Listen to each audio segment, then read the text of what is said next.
1984ஆம் ஆண்டு நம்மளுடைய முன்னாள் இந்திய பிரதமர் இந்திரா காந்தி அவர்கள் அவருடைய வீட்டிலேயே அவருடைய சொந்த பாதுகாப்பு படையில் இருந்த ஒருத்தரால் சுட்டு கொல்லப்படுறாங்க. இந்த சம்பவத்துக்கு அப்புறம் பிரதமருடைய பாதுகாப்பு ஒரு மிகப்பெரிய கேள்விக்குறியாயிருது. இந்த சம்பவத்தை மனசில் வச்சு 1988வது வருஷம் பிரதமர்களோட உயிரை பாதுகாப்பதற்காக ஒரு அமைப்பை ஏற்படுத்தணும் அப்படின்னு முடிவு பண்ணுறாங்க. அந்த அமைப்புடைய பேர் தான் எஸ்பிஜி, ஸ்பெஷல் ப்ரொடெக்ஷன் குரூப். இவங்களுடைய முக்கியமான வேலையே பிரதமரை பாதுகாக்கிறது மட்டும்தான்.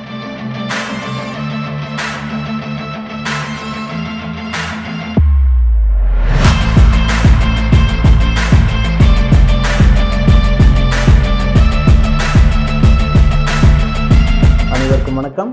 உங்களுடன் இணைந்திருப்பது ஸ்டோரி டைம் வித் ஸ்ரீகாந்த். இன்றைக்கி நம்ம நிகழ்ச்சியில் எஸ்பிஜி அப்படின்னு சொல்லப்படுகிற ஸ்பெஷல் ப்ரொடெக்ஷன் குரூப் இதனுடைய செயல்பாடுகளை பற்றி நம்ம இந்த நிகழ்ச்சியில் பார்க்கலாம். இந்தியாவில் இருக்க பெரும்பாலான இளைஞர்கள் இந்த எஸ்பிஜி அமைப்பில் எப்படியாவது நம்மளும் ஒருத்தர் ஆயிர மாட்டோமா அப்படின்னு நிறையா கனவுகளோடு இருப்பாங்க. அதற்கான முக்கியமான காரணமே இந்த எஸ்பிஜியோட புரோட்டோக்கால், அந்த எஸ்பிஜிக்கு இருக்கிற மதிப்பு, அந்த எஸ்பிஜிக்கு இருக்கிற சுப்பீரியர் பவர், இதெல்லாம் தான் இன்றைக்கி இருக்கிற இளைஞர்களுக்கு மத்தியில் எஸ்பிஜியை எப்பயுமே ஒரு பேசு பொருளாகவே வச்சுருக்கு. எல்லாராலையுமே இந்த எஸ்பிஜியில் சேர்ந்துட முடியுமான்னா இதற்காக தனி தேர்வு அந்த மாதிரிலாம் எதுவுமே கிடையாது.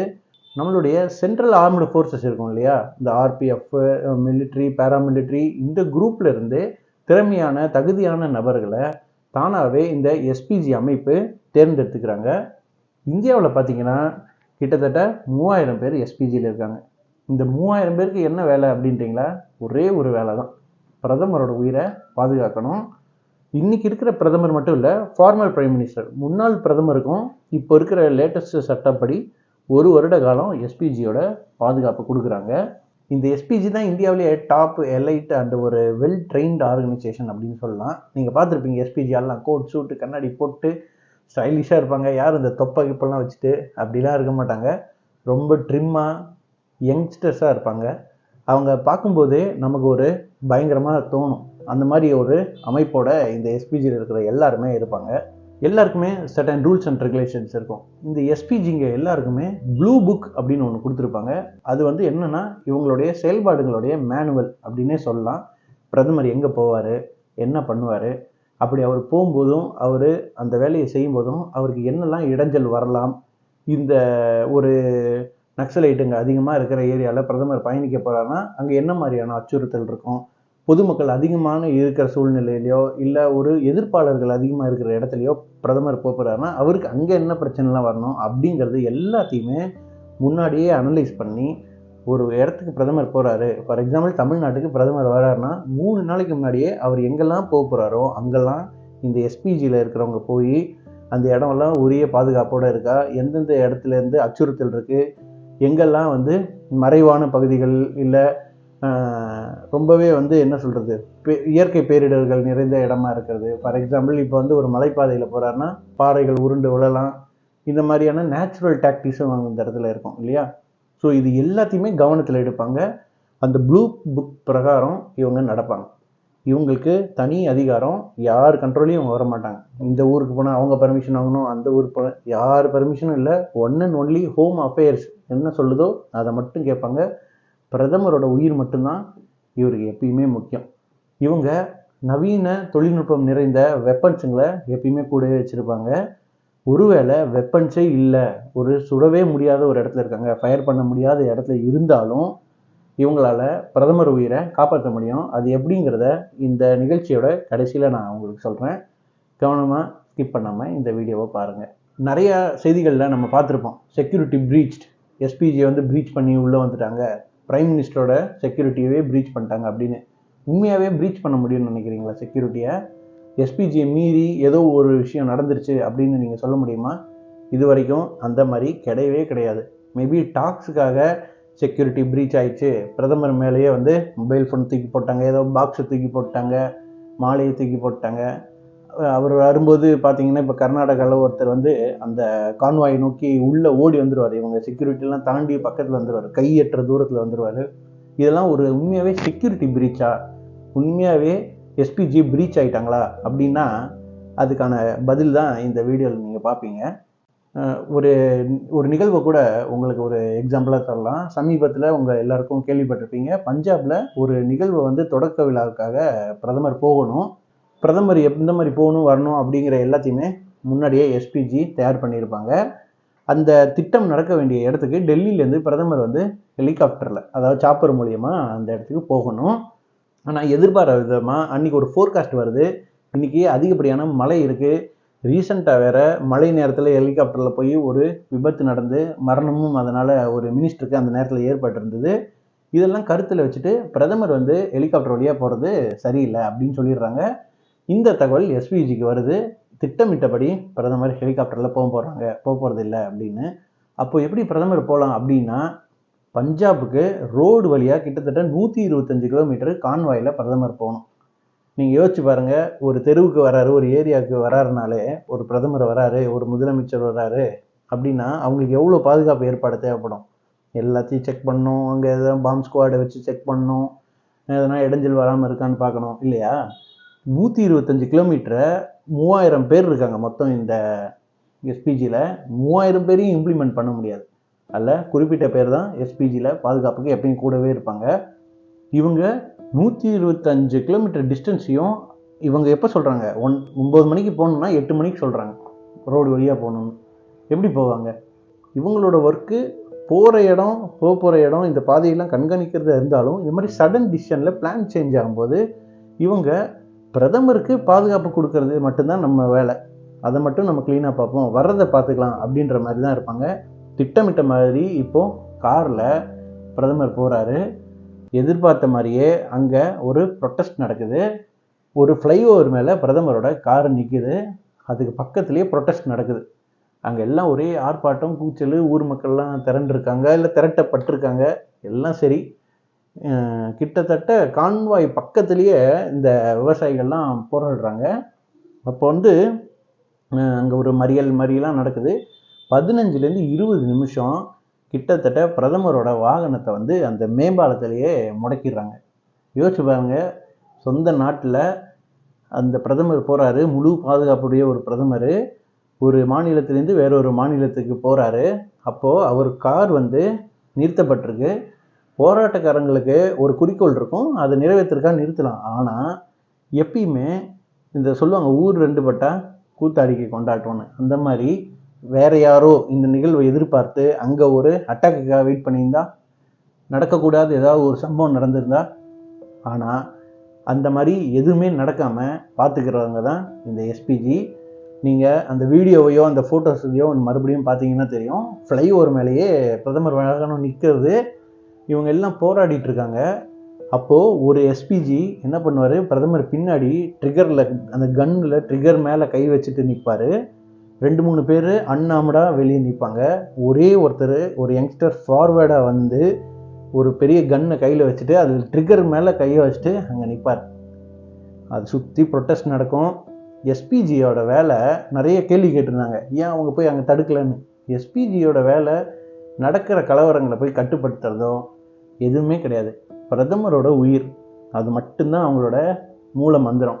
சுற்றி நடக்கிற இந்த கேலாமிட்டிஸோ எதுவுமே அவங்க கண்ட்ரோல் இல்லாதவங்கள விஷயத்த அவங்க போய் கண்ட்ரோல் பண்ண மாட்டாங்க. எது அவங்க கண்ட்ரோலில் இருக்குது இப்போது? பிரதமரோட உயிர். அதை அவங்களால பாதுகாக்க முடியும். ஸோ இது வந்து என்னை பொறுத்தளவுக்கு ஒரு செக்யூரிட்டி பிரீச் கிடையாது. ஒரு எதிர்பாராத சம்பவம் நடந்திருக்கு. அந்த சம்பவத்தில் ஒரு 15 நிமிஷம் பிரதமருடைய வாகனம் தாமதப்பட்டிருக்கே தவிர அங்கே செக்யூரிட்டி பிரீச் நடந்ததா அப்படின்னு கேட்டிங்கன்னா, இந்த எஸ்பிஜியோட நெகம் அளவுக்கு கூட வேறு யாரும் பிரதமர்கிட்ட நெருங்க முடியல. இதுதான் உண்மை. ஸோ எல்லாருமே கேட்டிருப்பாங்க, பார்த்தியா பிரதமர் பக்கத்தில் போய் மாலையை போட்டான், பக்கத்தில் போய் இந்த ஃபோனை எடுத்துகிட்டு போய் நின்றுட்டார் இந்த கூட்டத்தில், எவ்வளோ பெரிய பிரீச்சு, ஏதாவது பாம்பு இருந்து வெடிச்சிருந்தா, யாராவது கன் எடுத்து சுட்டிருந்தா அப்படிலாம் தோணும். இந்த 3000 பேர் நான் சொன்னேன் இல்லையா எஸ்பிஜி, இவங்க வந்து நீங்கள் பார்த்துருப்பீங்க, எல்லாத்தையும் கொடியேற்ற போவார், ரிப்பப்ளிக் டேக்கு, இண்டிபெண்டன்ஸ் டேக்கெலாம். ஒரு 7-8 பேர் அவர் காரை சுற்றி நடந்து ஓடிட்டு இருப்பாங்க, கூடவே நடந்து போவாங்க சூட்கேஸ்லாம் வச்சுட்டு. அவங்க மட்டும்தான் நம்ம பார்க்க முடியும். ஆனால் கிட்டத்தட்ட ஒரு 100 பேர் மக்களாக கலந்துருப்பாங்க. அவங்கள நீங்கள் அடையாளமே காண முடியாது. சாதாரண விவசாயி மாதிரி இருப்பான், பிஸ்னஸ் கிளாஸ் பீப்புள் மாதிரி இருப்பான், ஒரு கட்சிக்காரர் மாதிரி இருப்பார். இவங்க நிறையா பேர் எஸ்பிஜி, இவங்களை நீங்கள் அடையாளமே காண முடியாது. அது தவிர லாங் ரேஞ்சிலேருந்து ஸ்னைப்பர்ஸு எப்பயுமே இருப்பாங்க. இப்போ ஒரு பெரிய முன்னாடிலாம் பார்த்துருப்பீங்களா, இண்டிபெண்டன்ஸ் டே சுதந்திர தின விழாக்கோ குடியரசு தின விழாவுக்கோ பிரதமர் உரையாற்றும் போது ஒரு கண்ணாடி பாக்ஸ் இருக்கும். நீங்கள் பார்த்துருப்பீங்க, மன்மோகன் சிங் பீரியட்லலாம் வந்து அந்த எஸ்பிஜியோட டெவலப்மெண்ட் அந்தளவுக்கு இல்லை. இப்போ லேட்டஸ்ட்டாக தான் நிறையா, இப்போ கிட்டத்தட்ட வருஷத்துக்கு 500 கோடி வரைக்கும் ஸ்பெண்ட் பண்ணி பட்ஜெட் இன்க்ரீஸ் பண்ணியிருக்காங்க. முன்னாடி பார்த்தீங்கன்னா கண்ணாடி டோர்லேருந்து தான் அந்த உரையை நிகழ்த்துவாங்க குடியரசு தினம். இப்போது நீங்கள் பார்த்தீங்கன்னா மோடிலாம் எல்லா இடத்துலையும் ஓப்பன், காரை விட்டு இறங்குறாரு, ஓப்பனாக நடந்து போகிறாரு, ஓப்பன் மேடையில் ஸ்பீச்சு, எங்கேயும் இந்த புல்லட் ப்ரூஃப் கிளாஸஸ்லாம் கிடையாது. ஒன்லி கார் தான் வந்து ப்ரொடெக்டடை தவிர அவர் வெளியே வந்துட்டார்னா அன்ப்ரொடெக்டட் தான். ஸோ இதுக்கெலாம் மெயின் ரீசன் என்ன அப்படின்னா, இந்த எஸ்பிஜி. ஒரு குண்டுமணி கூட மோடி மேலே படாது, ஐ மீன் பிரதமருங்க மேலே படாது. ஓப்பனில் ஸ்பீச் பண்ணிட்டோம், என்ன வேணால் பண்ணட்டும்.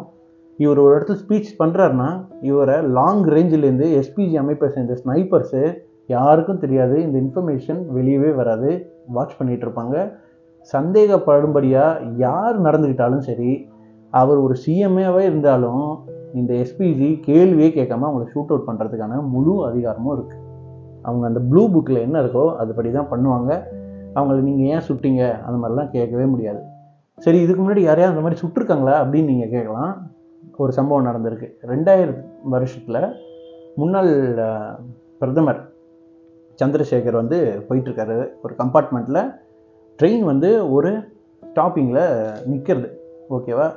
நிற்கிற நேரத்தில் அங்கே சில யங்ஸ்டர்ஸ்லாம் தெரிஞ்சுக்கிறாங்க இதில் வந்து முன்னாள் பிரதமர் போயிட்டுருக்காரு அப்படின்னு.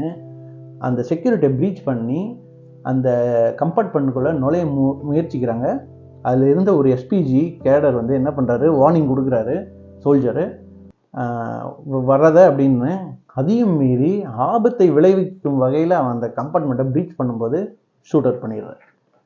யாரையும் கேட்கல, அவர் படிக்கிற பையன்தான், காலேஜ் ஸ்டூடெண்ட்டு தான், அவன் நல்லவனா கெட்டவனா எதுவுமே தெரியாது. உள்ளே இருக்கிற பிரைம் மினிஸ்டருக்கும் வெளியே நடக்கிற நிகழ்வு தெரியாது. ஆனால் அதை வார்னிங் கொடுக்குறாங்க, வார்னிங்கை ஏற்றுக்கல, ஷூட் அவுட். இதுதான் பொதுமக்களை பார்த்து எஸ்பிஜி பண்ண ஒரு முக்கியமான ஷூட் அவுட் சம்பவம். இது வெளியே நிறைய இடங்களில் இது தெரிஞ்சிருக்காது. நீங்கள் கூகுள் பண்ணி பாஸ்ட் 2000 நடந்த இந்த நியூஸை பார்த்தீங்கன்னா உங்களுக்கு இது புரியும். இப்போ நான் இந்த ஓப்பன் பாக்ஸ் சொன்ன மாதிரி பிரதமர் இருக்கிற இடத்துல இப்படி மாலையோ ஃபோனையோ தூக்கிட்டு போகிறாங்கன்னா, ஒரு பாம் இருந்து தூக்கி போட்டால் என்ன பண்ணுவீங்க? அப்போ என்ன பண்ணும் இந்த ஸ்பீச்சிங்லாம் நீங்கள் கேட்கலாம். பிரதமர் வரக்கூடிய வாகனத்துக்கு முன்னாடி பின்னாடி எலக்ட்ரானிக் வார்ஃபேர் அப்படின்னு சொல்கிற ஜாமர்ஸ் இருக்குது. இது முடிஞ்ச அளவுக்கு லோக்கல்லேருந்து ஹை கிளாஸ் வேரியண்ட் பாமை கண்டிப்பாக இயங்க விடாமல் அதோட செயல்பாட்டை தடுத்து நிறுத்திடும்.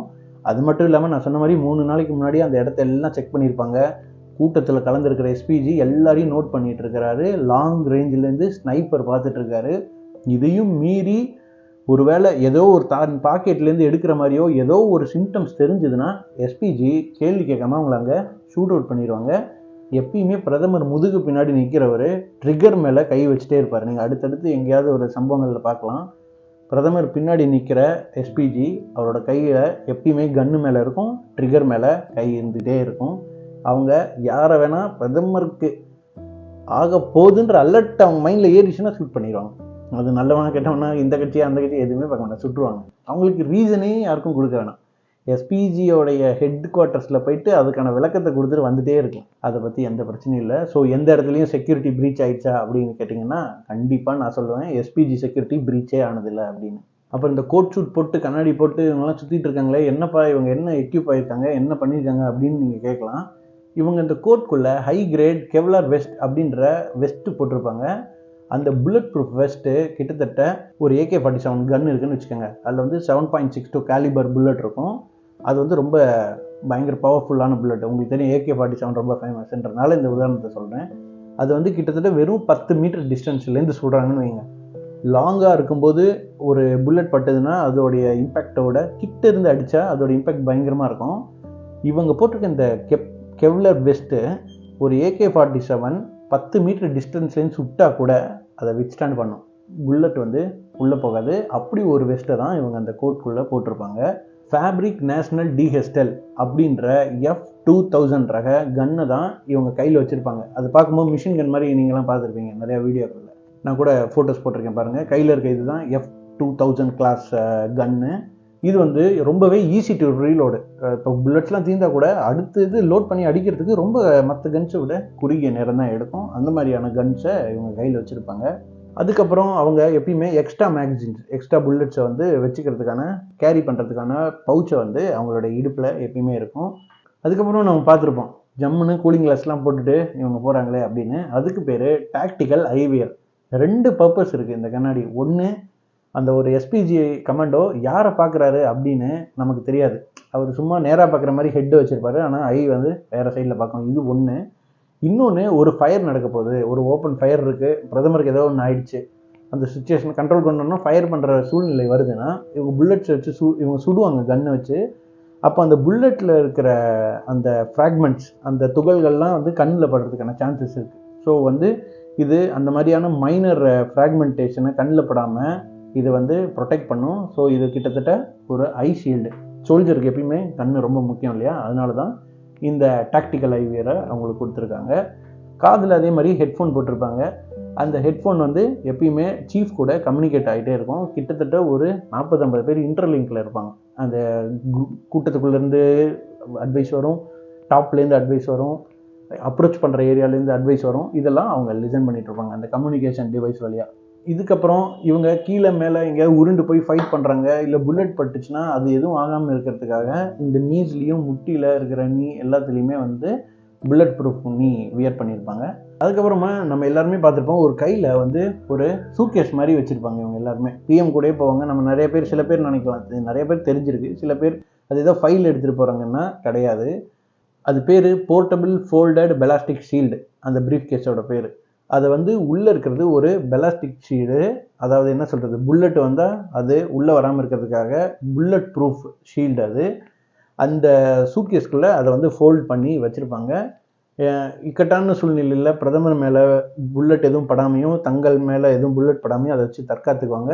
மோரோவர் அது பின்னாடி மறைஞ்சிட்டு ஆப்போனண்ட்டை சுடுறதுக்கும் அதை யூஸ் பண்ணுவாங்க. அந்த ப்ரீஃப் கேஸ் டாப்லேயே சில்வர் கலரில் பார்த்தீங்கன்னா ஒரு பட்டன் இருக்கும். அந்த பட்டனுக்கு பேர் நியூக்ளியர் பட்டன் அப்படின்னு வச்சுருக்காங்க. அது என்னென்னா, அந்த பட்டனை ப்ரெஸ் பண்ணோன்னே தான் இந்த பெலாஸ்டிக் ஷீல்டு வந்து ஃபுல்லாக ஓப்பன் ஆகும். கிட்டத்தட்ட ஹெட்லேருந்து ஃபுட் வரைக்கும் இந்த ஷீல்டை வந்து அவங்க யூஸ் பண்ணி புல்லட் தங்கள் மேலே படாமல் அவங்கள ப்ரொடெக்ட் பண்ணிக்க முடியும். ஸோ இதுதான் அந்த ப்ரீஃப் கேஸ்க்குள்ளே இருக்குது. சில பேர் என்ன சொல்கிறாங்கன்னா, அந்த ப்ரீஃப் கேஸ்க்குள்ளே ஒரு சின்ன கன்னும் இருக்குது அப்படின்னு சொல்கிறாங்க. அது எந்த அளவுக்கு, நான் சர்ச் பண்ண அளவுக்கு அது உண்மையானு எனக்கு தெரியல. சரி, இதுக்கப்புறம் இந்த வீடியோவோட முக்கியமான பாகத்துக்கு வருவோம். அது என்ன அப்படின்னா, இப்போ கையில் வெப்பன் இருக்குது, நைஃப் இருக்குது, கன் இருக்குது அப்படின்னா, பிரதமருக்கு உயிருக்கு ஏதோ ஒன்று ஆயிடுச்சு அப்படின்னா இவங்களால டக்குன்னு அதை யூஸ் பண்ணி ஃபயர் பண்ணி தப்பிக்க முடியும் இல்லையா. இப்போ கூட ரீசெண்டாக கேரளாவில் குருவாயூரில் பிரதமர் போகும்போது இவங்க எல்லாம் வேஷ்டி துண்டில் போயிருந்தாங்க. எல்லாருமே ஒரு மாதிரி அந்த மேல் துண்டை ஃபோல்டு பண்ணி வச்சுருக்கும்போது இங்கே வயிற்றுக்கிட்ட கன்று வச்சுருக்கிறதா கூட நியூஸில் எல்லாருமே பரபரப்பாக பேசப்பட்டுருந்துச்சு. எஸ், கண்டிப்பாக அவங்க கன்னோட தான் அந்த கோயிலுக்குள்ளே போயிருந்தாங்க. இந்த மாதிரி நேரங்களில் வந்து அவங்க கன்று வேறு வழி இல்லை, ப்ரோட்டோக்கால், பிரதமருக்கு உயிர் வச்சுருந்தான் ஆகணும். இன்னும் சில நேரங்களில் அவங்களால கன்னோ கத்தி எதுவுமே எடுத்துகிட்டு போக முடியாத சுச்சுவேஷன் வந்துடும். இல்லை கன்னே கையில் இருக்குன்னு நீங்கள் ஒரு ஷார்ட் ரேஞ்சுக்குள்ளே சுடவே முடியாது அந்த கன்னை எடுத்து. அந்த மாதிரியான ஒரு தர்ம சங்கடமான இடம்னு வச்சுக்கோங்களேன். அங்கே கூட இவங்க சம்டைம்ஸ் மாட்டிப்பாங்க. அந்த மாதிரி நேரத்தில் இவங்களால பிரதமர் உயிரை காப்பாற்ற முடியுமா? இவங்களை ஒரு நிராயுத பாணின்னு சொல்லுவோம், எந்த ஆயுதமும் இல்லாமல் இவங்க இருக்காங்க இந்த எஸ்பிஜி. அப்போ இவங்களால பிரதமர் உயிருக்கு எதனால காப்பாற்ற முடியுமான்னா கண்டிப்பாக முடியும். அது எப்படி சாத்தியம் அப்படின்னா, கிராவ் மகா அப்படின்னு சொல்லி ஒரு மார்ஷியல் ஆர்ட். இது வந்து ரொம்ப முக்கியமானது. நிறைய பேர் எஸ்பிஜியில் இருக்கிறது தெரியாமையே இருப்பாங்க. எஸ்பிஜியில் இருக்கவங்களை பார்த்தாலே தெரியும், நல்லா ட்ரிம்மாக, நல்லா வந்து ஒரு மசில்ஸோட நல்லா இருப்பாங்க. அவங்க எல்லாருமே கிராவ் மகா அப்படிங்கிற இந்த ஒரு மார்ஷியல் ஆர்ட்டை லேர்ன் பண்ணியிருப்பாங்க. இஸ்ரேல் டிஃபென்ஸ் ஃபோர்ஸ் தான் முதல்ல இந்த கிராவ் மகா அப்படின்ற இந்த ஒரு திட்டத்தை எடுத்துகிட்டு வராங்க. இந்த பயிற்சியை அவங்களோட நாட்டில் இருக்கிற செக்யூரிட்டி எல்லாருக்கும் கொடுக்குறாங்க. 2005 நம்ம கண்ட்ரியில் இருக்கிற எஸ்பிஜிஸ்க்கெலாம் இந்த கிராவ் மகா ட்ரைனிங் கொடுக்குறாங்க. கான்டாக்ட் காம்பேட் அப்படின்னு சொல்லுவாங்க. இந்த கிராவ் மகாக்கு இன்னொரு நேம் கான்டாக்ட் காம்பேட். இது என்ன அப்படின்னா, இப்போ அன்ஆர்ம்டாக இருக்காரு, நான் சொன்ன மாதிரி எந்த வெப்பன்ஸும் இல்லைன்னா கூட இந்த மார்ஷியல் ஆர்ட்ஸை லேர்ன் பண்ணி வச்சிருக்க எஸ்பிஜியால் 10 செகண்டில் 10 பேரை உயிர் போகிற அளவுக்கு அடிக்க முடியும். அவங்க நினச்சா 10 செகண்டில் 10 பேரை உயிர் போகிற நிலைமைக்கு கொண்டு வர முடியும். அவங்களால அதுக்கப்புறம் அதுலேருந்து மீளவே முடியாது. நம்ம பாடியோட பார்ட்ஸில் வல்னரபிள் ஏரியான்னு இருக்கும். அதாவது இங்கே அடித்தா உயிர் போயிடும் அப்படின்னு சில பாயிண்ட்ஸ் இருக்குது. அது என்ன மாதிரியான பாயிண்ட்ஸு, அந்த பாயிண்ட்டுக்கு எப்படி நம்ம இமீடியட்டாக அட்டாக் பண்ணணும் அப்படிங்கிற ட்ரைனிங்கை இந்த மார்ஷியல் ஆர்ட்டில் எஸ்பிஜிங்களுக்குலாம் சொல்லி கொடுத்துருப்பாங்க. இவங்க இதில் பயங்கரமாக வெல் ட்ரெயின் ஆகிருப்பாங்க. எவ்ரிடே இந்த பயிற்சி அவங்களுக்கு போயிட்டே இருக்கும். நிராயுதபாணியாக இருக்கான். சடனாக ஒரு டெரரிஸ்ட்டு பக்கத்தில் அட்டாக்கு வராங்க. அவங்க கன்று வச்சுருக்காங்க, என்னமோ வச்சுருக்காங்க. பிரதமர் இருக்கார். யார்கிட்டையுமே இவங்ககிட்ட ஆயுதங்கள் இல்லாத நேரத்தில் கூட 10 செகண்டில் 10 பேரை உயிர் போகிற அளவுக்கு இந்த எஸ்பிஜியால் அட்டாக் பண்ண முடியும். அது வந்து ரொம்ப ப்ரூட்டலாக இருக்கும் இந்த அட்டாக்கிங் டெக்னிக்கு. அவங்களோட உடம்புல எந்தெந்த பாகங்கள் அடித்தா அவங்க உயிருக்கே ஆபத்தோ அதை குறிப்பாத்து இந்த கான்டாக்ட் காம்பேக்ட் வழியாக அவங்க அட்டாக் பண்ணுவாங்க. ஸோ இந்த கிராவ் மகா இந்த டெக்னிக்கை யூஸ் பண்ணி தான் அன்ஆர்ம்டாக இருக்க ஒரு எஸ்பிஜி பிரதமர் உயிரை எப்பயுமே காப்பாற்றுவார். ஸோ ஒரு எஸ்பிஜிங்கிறது ஒரு பிரதமருக்கு எவ்வளோ இம்பார்ட்டண்ட் அப்படிங்கிறது உங்கள் எல்லாருக்குமே புரிஞ்சிருக்கும். இந்த எஸ்பிஜி யூஸ் பண்ணுற கான்வாய் இருக்கு இல்லையா, பிரதமர் வரும்போது முன்னாடி போகிற ஆம்புலன்ஸு, பின்னாடி வர்ற இந்த வார்ஃபேர் டெக்னாலஜி கார், அப்புறம் ஜாமரு, இது எல்லாமே எஸ்பிஜியால் தான் ப்ரொடெக்ட் பண்ணப்பட்டிருக்கு. இந்த காருங்கள்லாம் என்னென்ன ஃபீச்சர்ஸ் இருக்குது, இந்த எஸ்பிஜியோட கான்வாயோட அமைப்பு எப்படி இருக்குன்றதை மேபி நம்ம நெக்ஸ்ட் வீடியோவில் பார்க்கலாம். அது வந்து ரொம்பவே இன்ட்ரெஸ்டிங்காக இருக்கும். ஸோ என்ன மாதிரியான கார்லாம் யூஸ் பண்ணிட்டு இருக்காங்க, இவர் நீங்கள் பார்த்துருப்பீங்க, நம்ம பிரதமர் ஃபார்ச்சுனரில் வருவார், BMW இதெல்லாம் வருவார். ஸோ அதெல்லாம் என்ன மாதிரி எக்யூப்ட் ஆகிருக்கு, அதை பற்றின இன்ட்ரெஸ்டிங் தகவலை மேபி நான் உங்களோட அடுத்த வீடியோவில் ஷேர் பண்ணுறேன். ஸோ இன்றைக்கி நம்ம வீடியோவில் எஸ்பிஜியை பற்றின தகவல்களை நீங்கள் ரொம்பவே கேட்டு ரசிச்சிருப்பீங்கன்னு நினைக்கிறேன். உங்களுடைய கருத்துக்கள் ஏதாவது இருந்தால் அதை கமெண்ட் செக்ஷனில் சொல்லுங்கள். நம்ம சேனலில் பார்க்குறது இதுதான் ஃபஸ்ட் டைம்னா தயவு செஞ்சு சப்ஸ்கிரைப் பண்ணுங்கள். மீண்டும் ஒரு நல்ல பதிவில் உங்களை எல்லாம் சந்திக்கிறேன். உங்களிடமிருந்து விடைபெறுவது ஸ்டோரி டைம் வித் ஸ்ரீகாந்த். நன்றி.